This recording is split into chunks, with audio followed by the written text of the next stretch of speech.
खूब पूजा पाठ करने के बाद भी घर में बरकत क्यों नहीं है? आपने बहुत से लोगों को यह कहते सुना होगा कि मैं इतनी पूजा पाठ करता हूँ, लेकिन उसका पूर्ण फल मुझे नहीं मिल पाता। इस वीडियो में हम उसका कारण बताएंगे। असल में जाने अनजाने में कुछ लोग पूजा के दौरान कई तरह की गलतियाँ कर बैठते हैं, जिसकी वजह से उन्हें पूजा का फल नहीं मिल पाता और पूजा अधूरी रह जाती है। ऐसे में अगर आप गलत विधियों और नियमों के साथ पूजा करते हैं, तो इसका विपरीत प्रभाव भी पड़ सकता है। चलिए जानते हैं कि घर और मंदिर में पूजा करने का सही तरीका क्या है। लेकिन उससे पहले अगर आप भी चाहते हैं कि लक्ष्मी माता का आशीर्वाद आप पर बना रहे, तो इस वीडियो को एक लाइक करें, चैनल को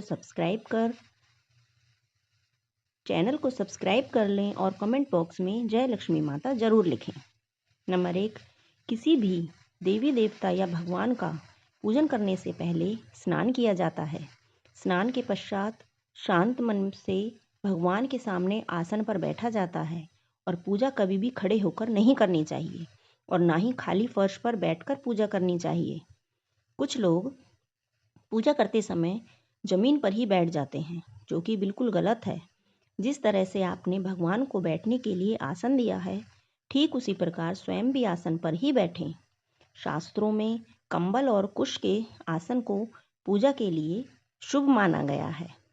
नंबर 2, इस बात का भी ध्यान रखें कि पूजा का स्थान घर के फर्श से थोड़ा ऊपर होना चाहिए, क्योंकि भगवान अतुल्य और श्रेष्ठ है, इसलिए आप अपनी बराबरी में उनकी पूजा ना करें। पूजा के लिए भगवान को किसी चौकी में या फिर फर्श से ऊंचे स्थान पर स्थापित करें। इसके अलावा पूजा घर में देवी देवताओं की मूर्तियों को कभी भी दीवार से सटाकर नहीं रखना चाहिए। पूजन करते समय आपका मुंह उत्तर या फिर पूर्व की दिशा में ही होना चाहिए। घर या किसी भी मंदिर में पूजा संपन्न करने के बाद भगवान से अपनी भूल के लिए उनके समक्ष क्षमा याचना जरूर कर लेनी चाहिए। इससे परमात्मा आपके द्वारा जाने अनजाने में की गई गलती को क्षमा करते हैं और आशीर्वाद देते हैं।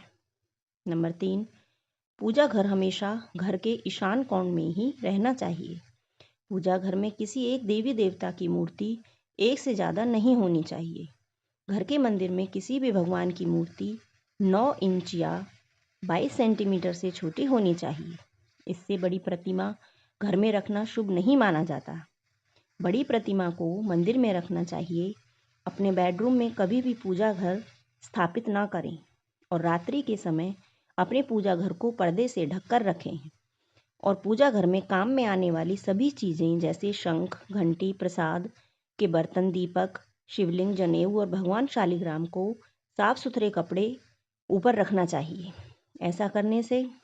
ऐसा नहीं करने पर हर रोज़ पूजा पाठ करने के बाद भी आपको उचित फल नहीं मिल पाता है।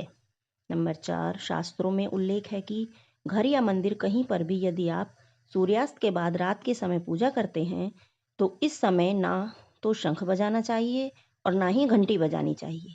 ऐसा माना जाता है कि सूर्यास्त के बाद देवी देवता शयन के लिए चले जाते हैं और ऐसे में उन्हें जगाना सही नहीं होता।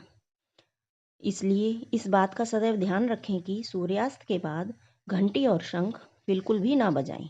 नंबर 5, अक्सर लोग पूजा करते समय सिर्फ धूप जलाते हैं, लेकिन यह गलत है। किसी भी देवी देवता की पूजा करने से पहले दीपक जलाना अनिवार्य माना जाता है। ऐसी मान्यता है कि दीपक भगवान के प्रति हमारी भक्ति भाव, हमारे द्वारा चढ़ाया गया प्रसाद, धूप और अन्य कार्यों का साक्षी होता है। अगर आप पूजा करने से पहले दीपक नहीं जलाते हैं, तो भगवान तक आपकी प्रार्थना कभी नहीं पहुंचती है। आजकल ज़्यादातर घरों में अगरबत्ती का इस्तेमाल किया जाता है, परंतु कभी भी पूजा करते वक्त अगरबत्ती का इस्तेमाल नहीं करना चाहिए, क्योंकि अगरबत्ती में बांस की डंडी का इस्तेमाल किया जाता है। हिंदू शास्त्रों में पूजा में बांस का इस्तेमाल वर्जित माना जाता है, इसलिए हमेशा पूजा में दीपक का इस्तेमाल करना चाहिए।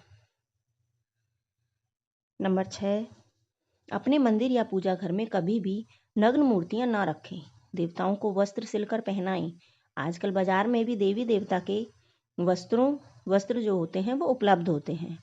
आप चाहें तो बाजार से भी ले सकते हैं। हमेशा देवता की पसंद के अनुसार या फिर शुभता को ध्यान में रखते हुए ही वस्त्र धारण करवाना चाहिए। सूर्य, गणेश, दुर्गा शिव और विष्णु यह पंचदेव कहलाते हैं। इनकी पूजा सभी कार्यों में अनिवार्य रूप से की जाती है। प्रतिदिन पूजन करते समय इन 5 देवों को ध्यान में अवश्य रखना चाहिए। इससे माता लक्ष्मी की कृपा और समृद्धि प्राप्त होती है। नंबर 7, आप चाहे किसी भी देवी देवता का पूजन कर रही हों, लेकिन सर्वप्रथम हमेशा भगवान गणेश को ही प्रणाम किया जाता है।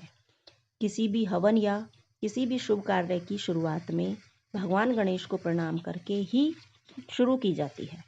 ऐसा माना जाता है कि भगवान गणेश को प्रणाम किए बिना पूजा करने से उसके फल की प्राप्ति नहीं होती है। नंबर 8, बिना सिर ढके पूजा नहीं करनी चाहिए। मान्यता है कि बिना सिर ढके पूजा करने से इसका पूर्ण फल आपको प्राप्त नहीं होता है। पूजा के दौरान सिर ढकना भगवान के प्रति श्रद्धा भाव को दर्शाता है। पूजा के दौरान सिर ढकने का धार्मिक कारण के साथ वैज्ञानिक कारण भी बताया गया है। इसलिए स्त्री हो या पुरुष पूजा के दौरान सिर जरूर ढकें। कभी भी भगवान को एक हाथ से प्रणाम नहीं करना चाहिए। हमेशा पूरी तरह से झुककर दोनों हाथों से प्रणाम करना चाहिए। धन्यवाद।